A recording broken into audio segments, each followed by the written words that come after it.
পূৰ্বপুৰুষৰ মাটি বাটোৱাৰা নকৰাকৈ সকলোৰে মৃত্যু হৈছে।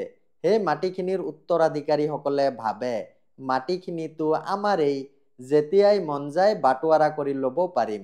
কিনো ডাঙৰ কথা। শুনক, সময়ৰ লগে লগে কিছুমান মানুহৰ মনত মাটিৰ প্ৰতি লোভ বাঢ়ি যায়। ফলত মাৰামাৰি কাটাকাটি আৰম্ভ হয়, গোচৰ কোৰ্টলৈকে গৈ পায়। এনেকুৱা যাতে নহয়, সেই মাটিৰ উত্তৰাধিকাৰীসকলে একেলগে বহি কোনে ক'ত কিমান অংশ পাব সকলোৱে বুজাবুজিৰ মাজেৰে বাটোৱাৰা কৰিব পাৰে। নহ'লে চাব ৰেজিষ্ট্ৰাৰ অফিচত গৈও বাটোৱাৰা কৰিব পাৰে। পূৰ্বপুৰুষৰ মাটি বাটোৱাৰা কৰাৰ অন্য পদ্ধতিও আছে। আপোনালোকে বুজাবুজিৰ মাজেৰে কৰিব পাৰে। এইবোৰ কাম সদায় সময়মতে কৰিব লাগে, যাতে পিছত কোৰ্টত দৌৰি থাকিব লগা নহয়। এইটো মোৰ ব্যক্তিগত কথা।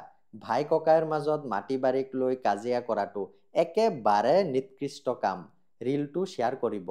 মাটি বাৰীৰ সমস্যাৰ বিষয়ে যদি আৰু জানিব বিচাৰে মোক ফ'ল' কৰিব পাৰে। ধন্যবাদ।